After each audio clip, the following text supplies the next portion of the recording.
And this is something that I've figured out a lot about based on my own experiences of raising money and just noticing that when you are raising money, sometimes it can bring up a lot of old issues that you might have around money and self-worth. And the more you can kind of be aware of that and prepare for that, the better of an experience you're going to have and the more success you're going to have. And Africa is actually a total expert on mindset, so she can help with that too. And that's actually what we are focusing on today is step 6 mindset issues.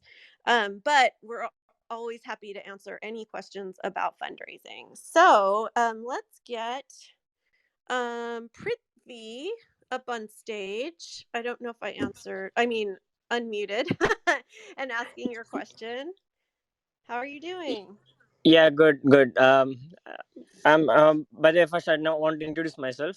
Myself is Prithvi. I'm just director and founder of Zara Technologies and Motors.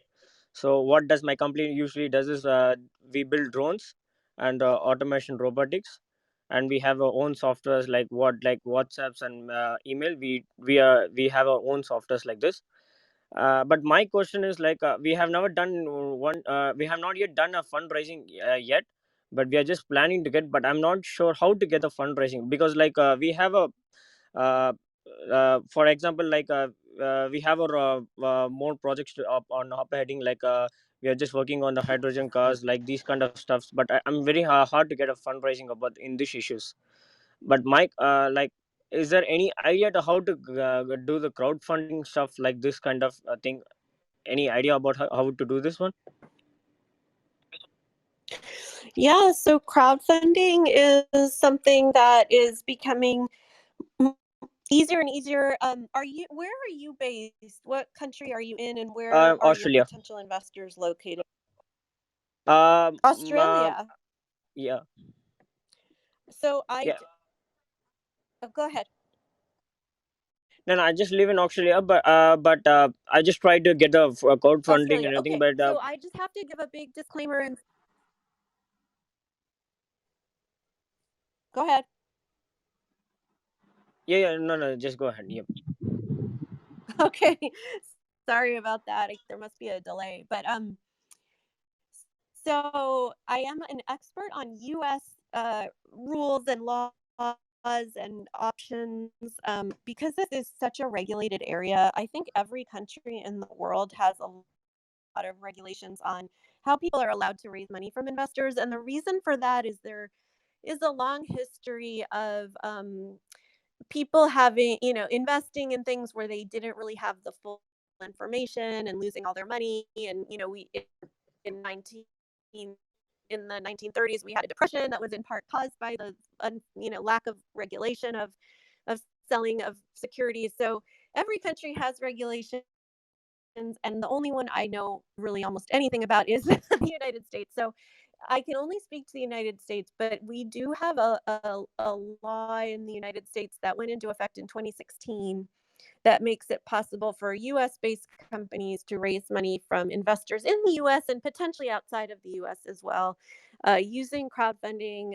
It's relatively easy to do compared to how it was before the law went into effect. So definitely if you check out like wherever you're located and your potential investors are located, you would have to look at the laws of that particular country. So, but let me go ahead, and because we do have some other people that have jumped on, let's Africa, who is next? Next, we have Nishad, and Hello. Nishad is does e-commerce. So Nishad, what is your experience, or what question do you have for Jenny? Hi, ma'am. Actually, my name is Naushad. I I'm from. apologize. All right, can you hear me? Yes. Okay. Basically, I'm from India, and I'm just running an e-commerce store. I'm just looking for expansion for my business all over in India in the first time. So, how do I get the, investments for my business actually? Because I'm doing turnover. Do you want me to tell about the dollars or Indian rupees for the turnover base? Yeah, so as I was just saying, if you're not based in the US, it's a little bit hard for me to give you advice because that's where my expertise is. I can give you advice on, you know, maybe the kinds of investors you might want to look for, or how to address mindset issues that come up. But in terms of just generally how to raise money if you're not based in the US, it's hard for me to answer that question. So I'm super sorry about that. A lot of the things that we teach about mindset and finding the right investors, figuring out your goals and values, those things are going to apply no matter where you are. But if you ask me a general question, how do I raise money for my business, and I'm based in India, I don't have a really good answer to that question because um, I'm guessing there's some specific things about the ecosystem in India that I just don't know about. So, who is next, Africa? Yes, can I go ahead? Next up, we have Lindsay, and then you're up. So Lindsay is the lady engineer. She's been hanging out in Silicon Valley for a while. So Lindsay, was your experience or your question for Jenny? Well, I can do both if that's okay. That would be lovely. Super excited to meet the two of you and be with everyone else in the room. Like my profile says, I went to Silicon Valley in 2005 with a twinkle in my eye. I've been throwing myself at the proverbial startup wall my entire life. It's an addiction. I have successfully become self-employed for the past 7.5 years and am a product market fit expert and startup advisor. I work specifically mostly with startups, but I've also been performing due diligence on behalf of angel investors since summer of 2016, so closing in on 5 years. So I have some ability to answer questions too, but not in the same way that Jenny is an expert in this space, more on the product market fit strategy and how to demonstrate traction and a good for investors. But my question is actually on behalf of my clients. A lot of my clients, Jenny, and I hope we can continue the conversation later, your message would resonate with them. I focus primarily on developing my content for non-technical founders, female founders with tech-enabled or tech startups, so people that do not have experience working with software developers.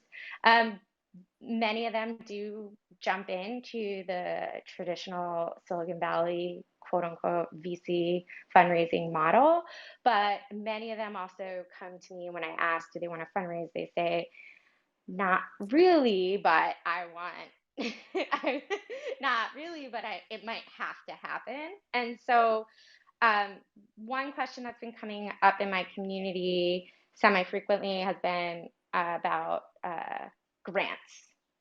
And I've had a startup be able to get money from a foundation through a nonprofit that handled the fundraising. And it was a for-profit startup, but I really know nothing about grants as a fundraising potential method, and I would love to hear what you know.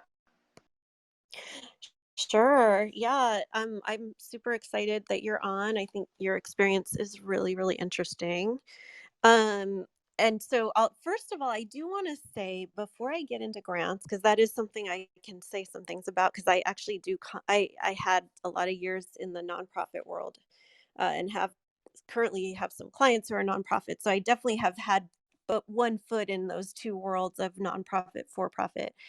But before I get into that, I just want to say that a lot of people who want to raise money from investors might not know that there's any other option besides that venture capital model. And they might really struggle with the venture capital model because maybe they are just not able to get a lot of traction there because it's very, very competitive. You could have an amazing business and just not get funding from venture capitalists or angel investors that are kind of on that venture capital path. Of course, and depending on your gender and color of skin, you might have to present more proof than others. So Exactly. I mean, there's tons of evidence that if you aren't a white male who maybe went to like MIT or Stanford or whatever, that it's going to be even harder for you. So that's one reason that they might struggle. But another reason might be that they aren't sure they even want that money because it does come with a lot of strings. It comes with a lot of expectations.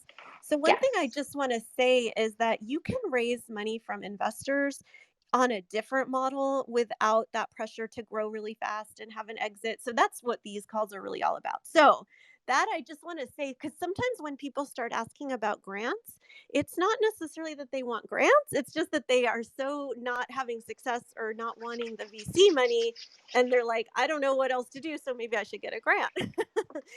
So Great point, and great reminder that there's other investment vehicles like revenue sharing and such that are designed for not as fast growth. right, exactly. But in terms of grants, I mean, there are grants available that will go directly to for-profit businesses, but usually those are going to be, ones that are doing really like innovations in science and engineering. But I definitely have had clients that have been able to partner with nonprofit organizations to receive money, more philanthropic type money. So, um, for example, like let's say that you are a for profit business and one of the activities you do is an educational program, something related to educating the public or educating children or whatever it is. It's possible that you could partner with a nonprofit organization who could receive a grant on your behalf, and then that nonprofit could contract with you to conduct those programs because the programs that you're doing are, something that even though it's being done out of a for profit, it does have a charitable mission. So those are the kinds of things that definitely can happen. But it's sometimes it's not a great thing to be looking for because it can be a bit of a needle in a haystack. But if you happen to know of a foundation or a nonprofit that you're very aligned with, you can certainly make arrangements like that. So that's awesome. I have a client who was able to get um, $1 or $2 million from ECMC Foundation for education initiatives through that methodology. Mm-hmm. And what is that type of nonprofit called that's like the clearinghouse for the funding? Like, I think that there's some nonprofits that's like what they do. Yes, you might be thinking of the term fiscal sponsor. Yes, thank you. Yeah. Yeah, so sometimes that happens through a fiscal sponsorship, although there's other ways that can happen too, like just through some kind of like a contractual arrangement. There's many different ways that that could happen. In fact, there even are situations I'm seeing more and more foundations that are putting money directly into for profits using the program related investment tool. Um, Usually it's not going to be a grant, but it might be something like a forgivable loan, or they sometimes call it a recoverable grant, where it's like a very friendly investment coming from a foundation. There's also something called donor advised funds, where that's usually more of an individual donor putting money into a public charity and then directing that money gets invested into a social enterprise. So there's definitely ways to get money from more philanthropic oriented sources. But again, I don't totally encourage people to go chasing after that because I do feel like it can be get trying to find a needle in a haystack because it's not the easiest thing in the world to get. Whereas I do believe that raising money from investors is much easier because there's so many potential investors out there. It's, getting hay from a haystack instead of a needle in a haystack. That's so fascinating that you may say that like grants are harder than even investors because I know from my experience at Gust, which is the online platform that angel investors use to judge startups applying for funding, is that one, like angel investors, only like 4% of them are actually in angel groups. And then like another, like the rest of the 96%, the other 6 maybe have angel investor like listed on their profile, and the rest of them all stay silent. So it can be very hard to identify the 90% of private angel investors out there. Yeah, well, our belief is that you don't have to wait for someone to be an angel investor. You can make people an angel investor by educating them about that possibility. So, like, a lot of our clients raise money from people who, before those people invested, they didn't think of themselves as investors, but they found out, like, oh my God, really? I can invest in your business? I love it. And then they do. So, that makes it harder in the sense that you can't Google angel investors and find those potential investors, but it makes it easier in the sense that there's a lot of them out there.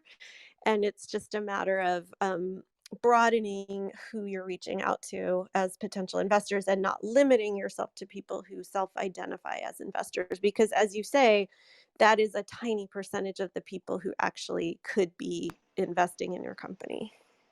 Could I pitch you like one more question or Sure. topic? Because I think you sound brilliant right now, and I hope everyone in the room is valuing this. Is that because of those statistics, I tell people that this approach of where you make a list of 30 investors in a spreadsheet and then one by one try to get personal introductions, you're, going for the jugular, but you're only like going with the self-identified versus having a good relationship marketing and networking strategy from the beginning so that you are meeting different people and building relationships and then slowly realizing or getting connections to like you mentioned, high net worth individuals that may not yet consider themselves angel investors.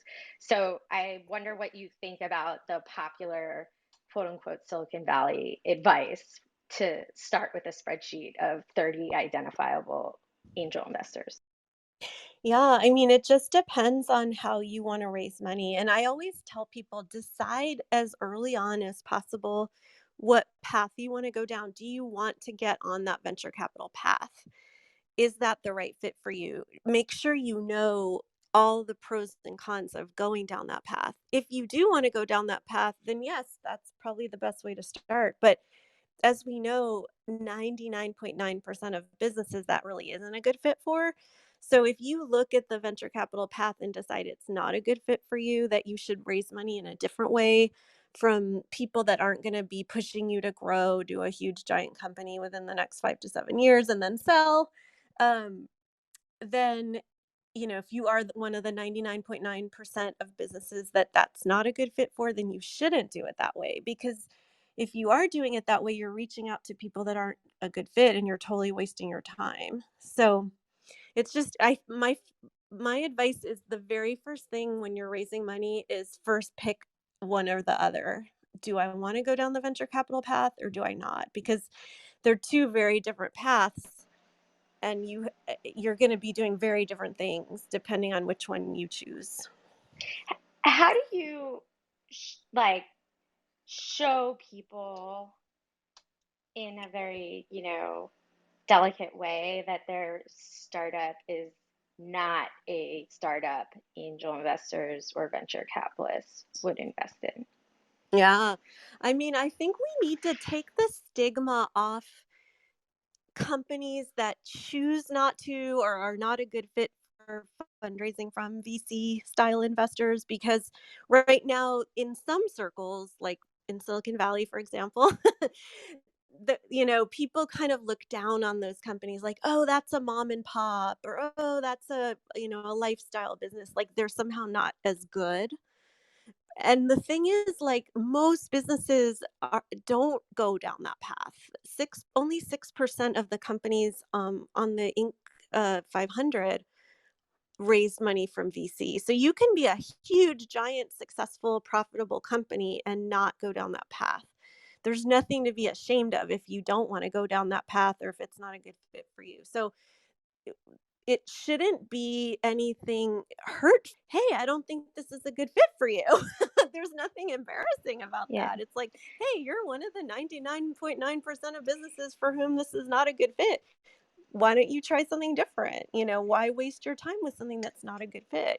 And remind them why they might not want that money, why it may not make their lives the most pleasant to take that money. And like Yeah. the worst thing that could happen to a lot of these businesses is if they did get that money, even though they think they want it, they're probably actually lucky if they don't get it, because if they did get it, all of a sudden they'd have to try to do things with their business that would be very challenging and wouldn't fit with the natural progression of a successful business and sustainable business.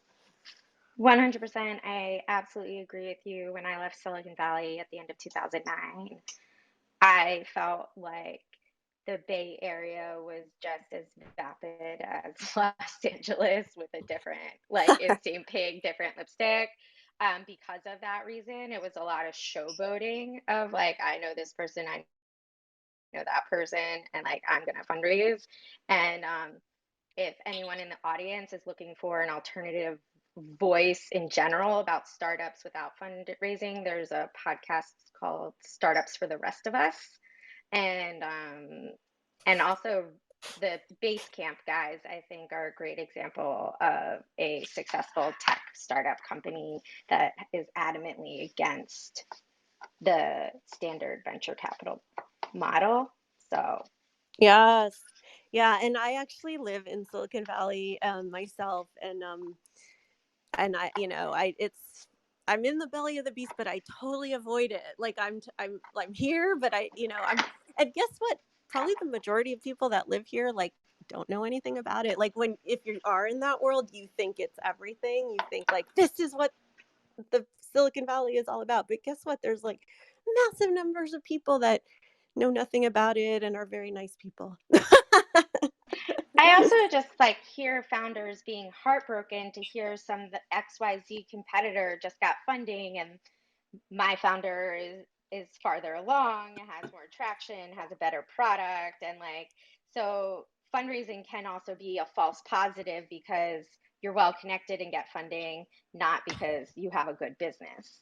Exactly. And a lot of that, yeah, is unfortunately an issue of race and gender. I know so many women who have started these amazing businesses, and then some competitor that has barely done anything, like just put some nice marketing materials together, get funding, and it's on the same topic as what my client has been working on for like 10 years and has huge amount of traction. So yeah, it's really depressing. Anecdotally, I have a client who that happened to, and this startup, this is just an anecdote, had a huge partnership, a big press release, partnership with a like Fortune 500 or Fortune 1000 firm. And the Fortune 1000 firm was reaching out to my client back channel to help market that partnership. Oh, So, yeah. don't do it. Right. Don't help No, them. she was like, of course not, because, she owned the audience. She has 90,000 people that fit her audience in a Facebook group. So, um, she's a lot better off than the startup that got funded. Yeah.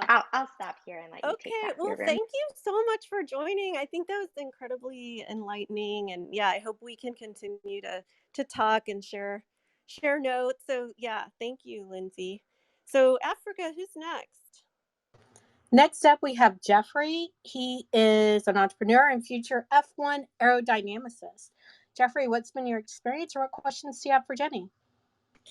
Hey guys, thanks for having me up here. I'm a student, so I'm very, very new to the entrepreneurship world. So my first question is, can you kind of explicitly enumerate what the alternatives are to VC funding and just trying to get investors Shark Tank style? Yeah, I mean, it's hard to kind of enumerate because my approach to fundraising is to customize your strategy to your particular situation. And that's why I put together those 6 steps, which I'll just quickly mention again because people might not have heard them. So 1, getting clear on your goals and values. 2, getting clear on who your ideal investors are. 3, designing your offering to investors. 4, choosing your legal compliance strategy. 5, designing your plan for enrolling investors, and 6, getting ready to address any mindset obstacles that come up. And the reason why I put together those 6 steps is because I really believe you need to customize your plan to your particular situation.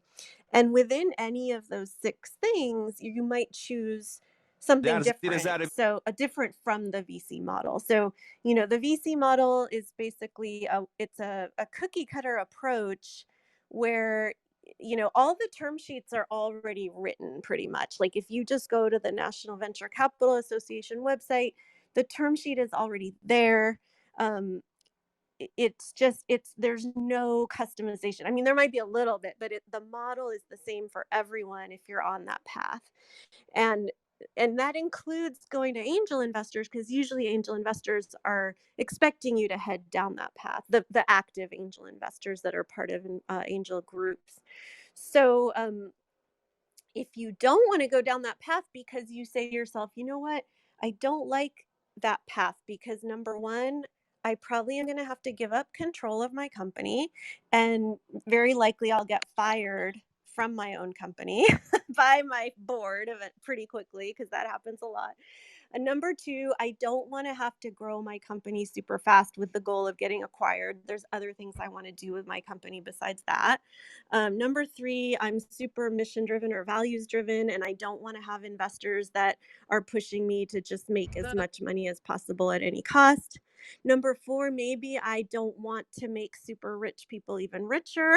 Maybe I want to have other kinds of investors that are not, that could use that would be great if a more broad group of people could benefit from my success. So those could be all the reasons why you might say, I don't want to go down the venture capital path, in which case you would just look at all the other options that are available. So there's only 0.3% of the investors in our country are professional investors, and most professional investors use that venture capital model. But the 99.7% who are not professional investors are open-minded to other models. So that's, you might choose an investment model where your investors get paid through sharing of profits, where maybe you never have to sell the company because you're sharing profits every year. Or maybe you're slowly buying back equity over time as the company becomes more successful. Or maybe you're offering some kind of a debt instrument where they don't own a piece of your company at all and they have no voting rights. And even with equity, they don't have to have voting rights. So there's tons and tons of options. So it's just a matter of making that decision. I don't want to go down the venture capital path, and then using those 6 steps to customize your strategy. That's really valuable info. Thank you. And then this is somewhat related. I've been doing kind of research on how I could fund my startup because it's engineering related, so it's super expensive. And during my research, I came across a motorsport engineer who's really experienced. And so he knows exactly what he has a better appreciation of our product than maybe the average Joe or Jill investor who doesn't know about motorsport. And he happens to be an angel investor. However, we're so early stage. I'm kind of concerned about approaching him. So I'm thinking a good strategy would be don't come to him immediately asking for money, but just come asking for advice and telling him about what we're trying to do. So do you have any suggestions about how that initial conversation might go? Yeah, I agree. Start out just by building the relationship and, seeing, maybe there's things that you can offer him, like maybe he's interested in information that you have, think about value for him, grow the relationship. And who knows, you might, as you get to know him, you might find out he's not an ideal investor for you. So I would say, definitely build that relationship, but build other relationships too. And not all your investors have to be experts in your field. Like it might just be someone who thinks what you're doing is really cool and they know nothing about it, but they still want to invest. So don't limit yourself to just people who are experts in your field. Hey, Jenny, could I chime in to Sure. just endorse what you said, but also give more color? My master's project included trust building. So your investors have to trust you. Trust is built on multiple interactions over time. So you 100% want to connect with people long before you want money, because you should be talking to them. And I had an investor explain it to me this way. He wants to see you tell him, I'm going to do XYZ over the next 3 months, and then check back in 3 months and tell him if you were able to do it, why or why not, what help and advice you need. And he wants to be able to follow your journey like that. That is trust, and that is how you build a relationship. So, Jeffrey, your strategy is spot on. And just like Jenny said, you need to build trust in him too. And maybe you learn he's not a great fit, or maybe you learn he's better as an advisor, whatever it is. Or you decide you don't trust him and you walk away. But I would advise everyone, trust is built over time and multiple interactions. So you should be reaching out for advice and relationship building, not money at first. Yeah. And, even if you aren't raising money, even if you're like, I'm never going to raise money because I'm like a super billionaire, so I never need to raise money, you should still be building relationships for your business to develop, allies and partnerships and customers. So building those relationships is a good thing to do as a business owner, whether you're raising money or not. And then, of course, one of the side benefits is if you do start looking to raise money, you'll have all those great relationships in place, and it'll just make it so much easier. Thank you guys for that insight. I just have one question, and I'll leave. That way other people have an opportunity.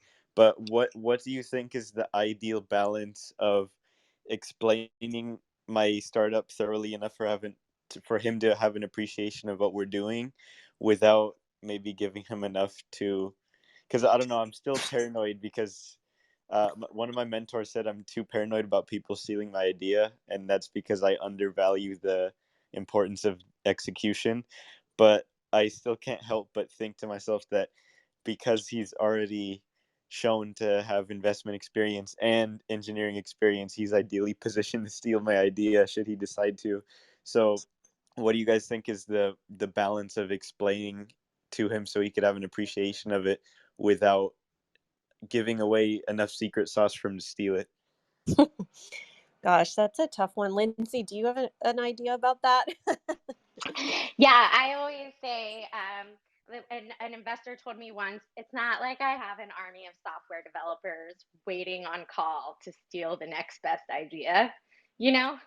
So that's one thing. Second thing is, I always tell my founders, Jeffrey, do you believe that people, for the most part, are unique snowflakes? For the most part, yeah, because we all have different experiences and personalities. Okay, so previously I mentioned Basecamp. The founders, about a decade ago, wrote a book called Rework, and they have a chapter on competition. And they basically said that no one else is you.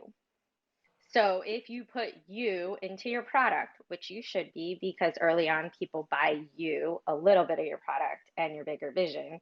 If you put you into your product and your unique POV into how to solve the problem, no one can replicate that. Nice. I like that. Yeah, and then I'd also say trust your gut. Like if your gut is telling you to be cautious with someone and maybe not be so quick to trust them, listen to that voice, and just be a little more cautious, because sometimes if it might not be paranoia, it might be something about this particular person that something's telling you be careful. So just listen to that. One last one is that if you're an early stage startup, you should not be pitching a solution. You should be pitching the magnanimity of the problem you're aiming to solve. So start there and actually come from a place of curiosity. X amount of people are doing this, or X amount of money is wasted on whatever. Tell me what you know about this problem. Ask for help and insights first on just the problem before you try to pitch your solution. Then you can really get an idea if he's anywhere close to thinking the same way you're thinking about solutions to the problem. So pitch the problem, not the solution. Interesting. Yeah, that goes right along with the advice I give a lot, which is when you are talking to potential investors, or probably almost anyone about your business, I would try to do a lot more listening and asking questions than talking, because first of all, people love to talk. So give them that space to talk, and then you'll learn so much about them, and you'll get a better idea, like, would they be a good investor for me? Do we share the same, values and vision about the future? So just try to keep your mouth shut more and let people talk, because most people love to talk.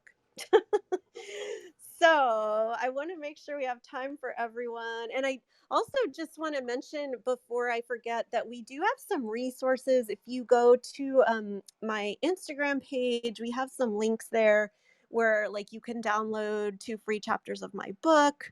We have some free downloads like to help you do your financial projections, and some other resources that you might want to check out that would get you a little more insight into some of the things we're talking about. So Hey, can I jump in before we switch speakers? Hey, Amy. Yeah. It's Amy. Hi. I work with startups. I also work a little bit with Jenny, and I have successfully founded and exited in a multi-million-dollar business. I want to let you know that iteration is key with startups, and the more advice, even feedback you can get from people you respect, the stronger your product's going to be. And so I think really summiting that fear that you might have about sharing too much about your project for fear that it could be copied or swiped, the more you can get over that fear, I think the stronger your product's going to ultimately be when you go to market. Thank you guys for all this valuable information. Sure. Yeah. Thanks for joining. All right. Who is next? Next up, we have Dan. Dan, unmute and share what you have to say. Hey, Dan. And I just say, Dan, he's working for us now. It's his first day on the job. So welcome, Dan. Good to see you here. Thank you so much for such a warm introduction. Hi, everyone. Actually, I raised my hand when Lindsay was talking because I wanted to add on to the comment that you said, Jenny, about how it is important to remove the stigma out of not being a VC-backed startup, because maybe that's actually the best way for you. And um, on that line and on that tone, I think that a good way to tell them, as you said, Lindsay, like in a soft and warm way, is just tell them the story of how can their future be like if they go through the VC path, and tell them also the story of how can their future be if they go through a different alternative investment strategy, because most likely, and depending also in the business model and the industry and everything, the path of not going, because most likely, and depending also in the business model and the industry and everything, the path of not going for VC funding is going to be actually much more appealing for them. That was just my comment. Yeah. Thank Exactly. you. Go ahead, Lindsay. Sorry. I will say I always tell early stage founders, if you want to get investors, you have to get customers, and if you get customers, you're making money, and you need both to get investors. So let's get you in a position where you're making money, and then we can talk about whether you want investors or not once you have revenue coming in. So for the majority of founders, for founders outside of white males, you need to have a business model and be generating revenue to successfully get funded for the most part.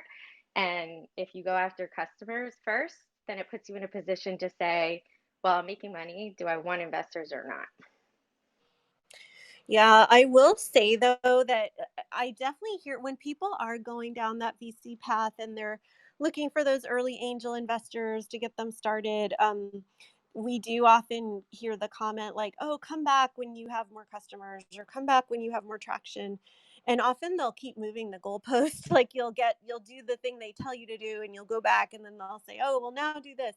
But when you raise money from that 99.7% of investors in the US who are not, those professional investors are not on that VC path, they may not need to see as much traction. And I'm always telling everyone, if you've been on this call before, you've probably heard me say before, 2 of my clients who have raised the most money were ones that were totally pre-revenue, like really pre-revenue.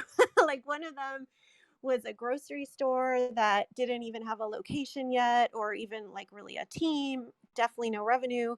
Another one was a company that was invented a new way of death care that wasn't even legal in any state in the United States. But so the first one raised like 1.7 million, the other one raised like 7 million before they even had any revenue or even like close to having revenue. So don't assume just because you are early stage that you can't raise money. But what you definitely do need is a really clear plan of how you're going to make money, and also be able to share your vision and your passion in a way that people find compelling. All right, so who do we have next? Next up, we have Armand. And Armand is a music producer and owner of Mongoose Studios and Productions in Nashville. Armand, what is your experience, or what do you have to ask Jenny? Yeah, so hey guys, my name is Armand. So right now, what we're doing alongside the studio is we're trying to get funding for some larger events. It's something that I've went through before. I had some investors tell me that they were gonna, give me, a large sum of money to go and book. This was a couple years ago, back when Eminem was actually, would still fill up an arena. But I mean, I got Kara Lewis, his booking agent, on the line. Bridgestone Arena. I mean, we went and toured, had a meeting with the president of booking. Everything for events. I mean, it's just you buy the venue, you buy the artist, and you make the money. And depending on how big the artist is, they've already done the work to make their name to sell those tickets. And a lot of times in that contract, when you book them, they have to, send out a tweet, promote it, do some kind of work like that.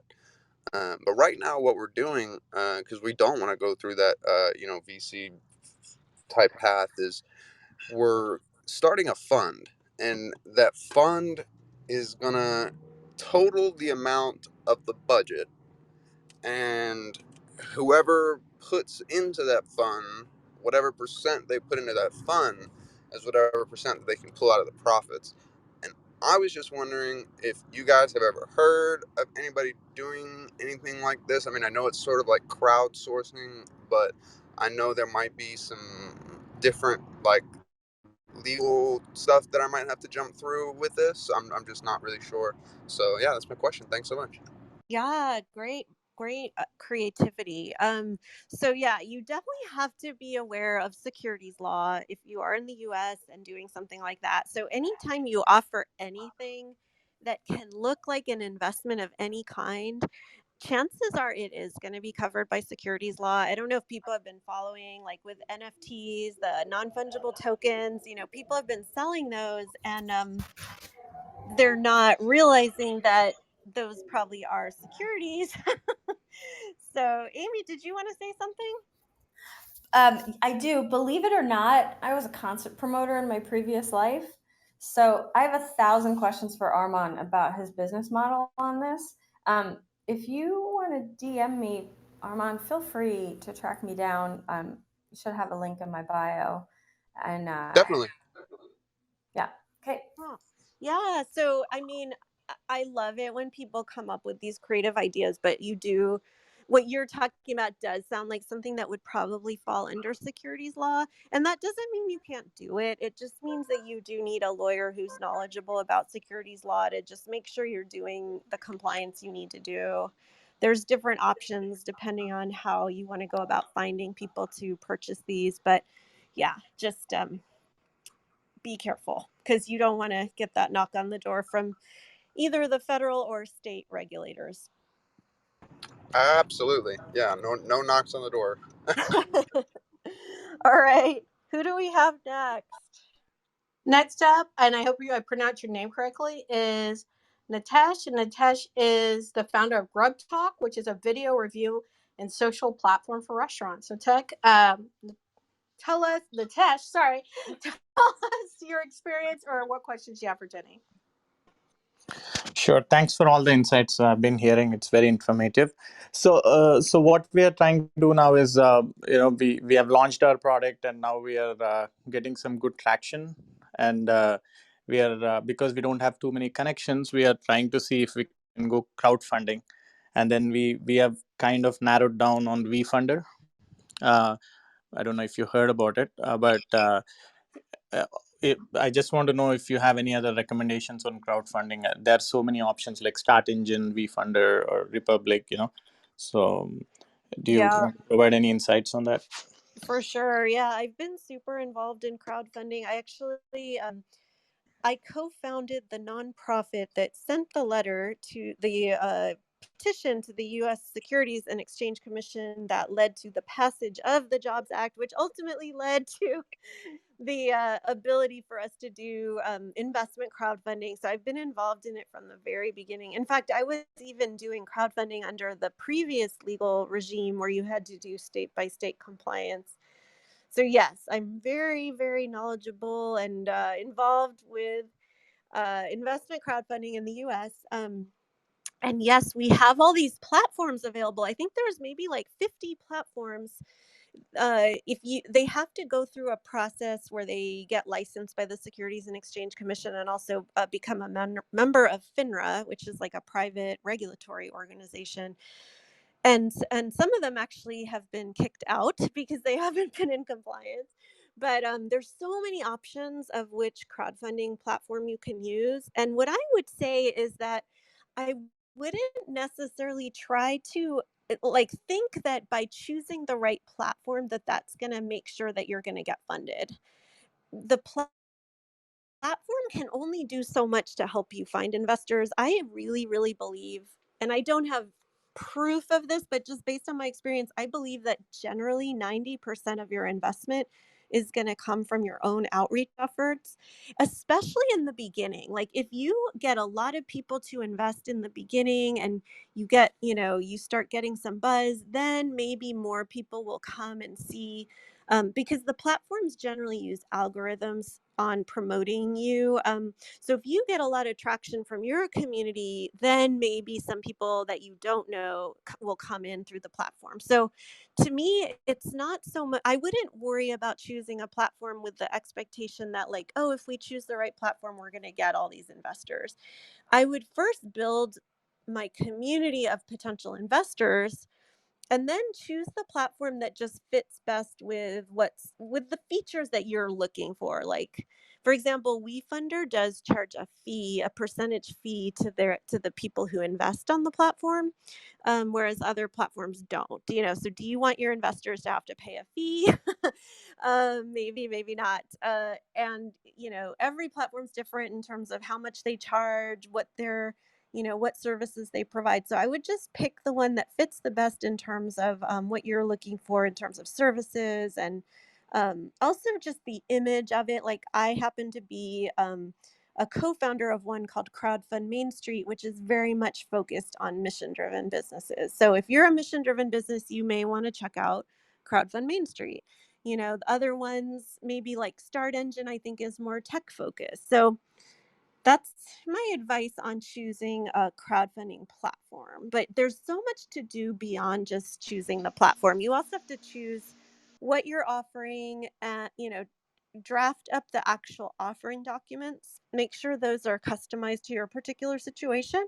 And then also do all the compliance that you need to do to get onto the platform. So it's a bunch of things you have to prepare to be able to do your disclosures that need to be filed with the SEC. Those are really the important parts. The platform you choose are parts. Where there is only one entry in the cap table if we go with WeFunder, whereas other platforms, I don't believe it will be, if there are like 5,000 Yeah. investors, we'll have 5,000 people. That's So not really true. That's no, actually okay. a misrepresentation of the situation. I would look into that a lot more carefully because I've heard other people say that, but that's not legally correct. Up until March 15th, there was if you were offering equity, there was no way to not have everyone on your cap table. When they say that, they might be talking about a different instrument, like a safe, but safes aren't on your cap table anyway. So that is, I'm gonna just, if anyone is on here from WeFunder, fight me on this, but I honestly think that that's actually false advertising. There is a way. After March 15th, we did add a new way where you can have just one investor on your cap table, but it does involve creating a separate entity. So, and WeFunder's been saying that for months or even more, and I honestly think it's false advertising. Okay. Will. Mhm. Buyer beware because can I just say something about this? Like, a lot of the platforms are venture capital backed. So it's kind of ironic because here they are trying to democratize investing, but their investors oftentimes, at least some of them have raised money on platforms, but they've also raised money from venture capitalists. And what do the venture capitalists want them to do? Grow as fast as possible at pretty much any cost. So guess what? They're going to do some things that might be a little bit dishonest. So for example, saying you only have one person on your cap table, that's not true.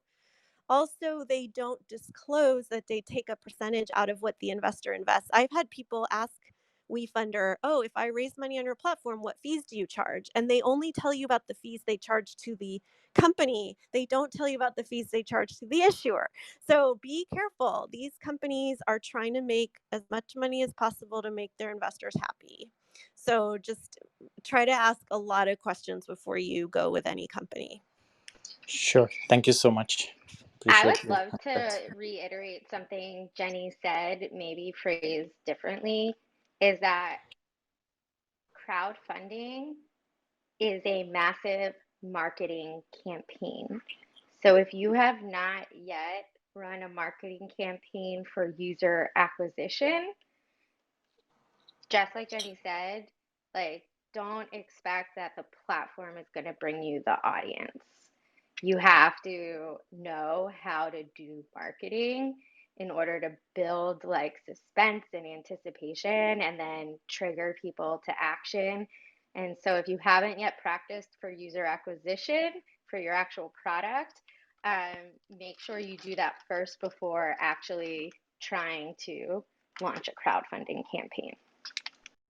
Yeah, and there's lots of ways to get people to invest on a crowdfunding campaign. And in my opinion, it's not that different from any kind of fundraising from investors. It's a lot of outreach and calling people and sending out emails and hosting events and going and networking and all the same things you would do if you weren't crowdfunding and raising money. You're going to be doing a lot of the same things, but you want to really plan it out in advance. We actually have a template that we provide to our clients to create a day-to-day plan of what they're going to do every single day to get investors, because with crowdfunding you don't want to stretch it out for too long. If I wouldn't have my campaign up for more than 2 months, because if it's too long, just people get tired of hearing about it. It doesn't feel like there's any sense of urgency, like Lindsay said.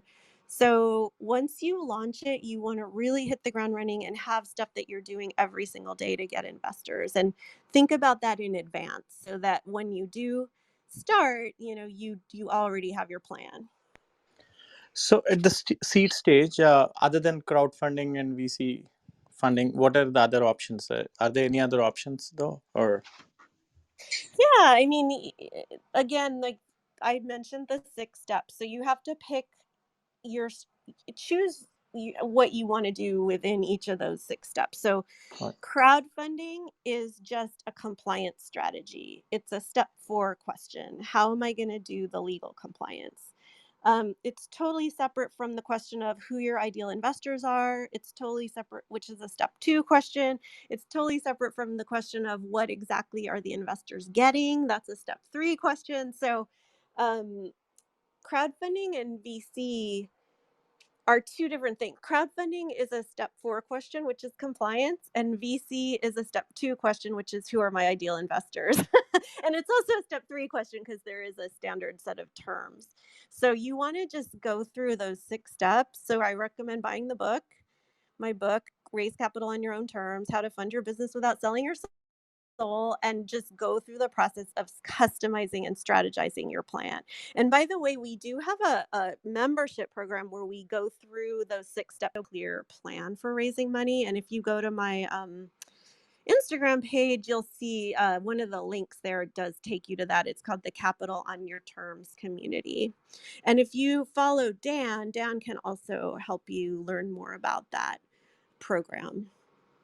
So Africa, where are we? We're almost at the top of the hour, but is there anyone else wanting to jump in? Now, I really wanted to go ahead and begin and just let everyone up on stage right now, Lindsay, Dan, Amy, just say the last couple of things that they wanted to share, and then Jenny will wrap up. So, Lindsay, is there any other little nuggets you want to share? Thank you. I do have a free fundraising quiz. So if you go through Jenny's process and decide you do want to go after angel investors in the traditional way, I have a 23-point checklist quiz on my website. So if you go to lindsayt.com, it's free. It says fundraising quiz in the top of my website. It's a menu option. That's funny. We also have a fundraising quiz. Thanks for reminding me. We do have I think we should combine our powers. So. Yeah, I mean, it is obviously for a different approach, which is more of the customized approach that we talk about. But if you go to my Instagram page, you can get free access to our 10-question quiz to find out if, according to our experience, is your business investable, and how close are you to having it be investable, and what next steps do you need to take to get it there. So, sorry, yeah, go ahead. Awesome. Who's next? Anyone else want to chime in? Dan, is there any? Amy, go ahead. Sorry. I am the community manager for Angels of Main Street. We're a group of investors, and we learn together about how to be investors and the different principles of investing. You might want to check out angelsofmainstreet.com. I am going to soon be convening a due diligence practice group. For anyone who doesn't know what due diligence is, it's basically doing your homework about a company that you're considering investing in. And so for those of you who maybe are founders and not investors, it could be a good exercise to learn what investors are going to look at when you ask them to invest in your company. And for anyone who is an investor or wants to become an investor, it's a nice way to learn about one of the steps when you do that. So if you're interested, please track me down through my profile, and I'd be glad to add you to the list and welcome you to our group. Thank you, Amy. Thank you, Jenny. Thanks, everyone. And well, on my side, just telling you that if you're listening to this because you're interested in funding your business and you are making the questions of how, you are, on the right track. So you made the very first step to finding the best way to fund your business. And if you go to jennykazan.com and to the link to the Instagram of Jenny, and if you do follow the the quiz to understand if your business is investable, probably we can start a conversation and we can see what is, if this is right for you. So thank you. Thanks, everyone.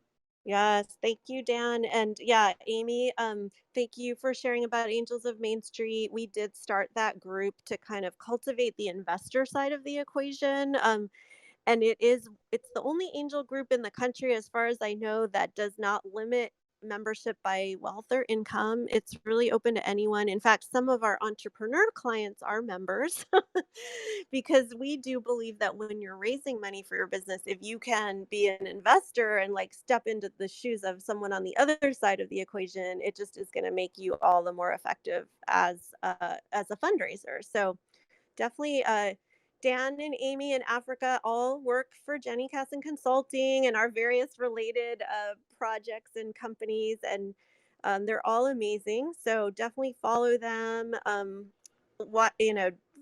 Ask them for information on Angels of Main Street and Capital on Your Terms community. And I think that's it. Africa, anything else we should be adding? Nothing else. Make sure to follow us all so you know when we get up on stage, and we will be here again this time next week answering your questions about getting funded on your own terms. All right. Thank you, everybody. Thanks, everyone. Goodbye. All right. Thank you, everybody. Thanks, everyone. Goodbye.